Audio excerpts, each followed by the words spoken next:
Verifying your identity on PayPal is crucial for maintaining account security and ensuring smooth transactions. If your initial verification attempt fails, follow these steps to successfully verify your identity. Step 1. Review verification requirements. Check the specific documents and information PayPal requires for identity verification. This typically includes a government-issued ID, proof of address, and possibly additional information depending on your account status. Step 2. Gather necessary documents. Collect the required documents in digital format. Ensure that the images are clear and legible. Common documents include a passport, driver's license, utility bill, or bank statement that shows your name and address. Step 3. Log into your PayPal account. Access your PayPal account by logging in with your credentials.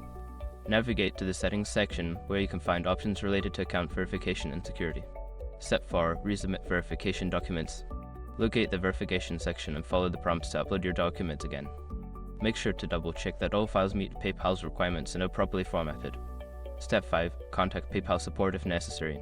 If verification fails again, reach out to PayPal customer support for assistance.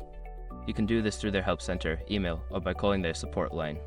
Be ready to provide details about your account and the documents you submitted. By following these steps, you can successfully verify your identity on PayPal even if your initial attempt was unsuccessful. If you encounter any issues, don't hesitate to seek help from PayPal's support team.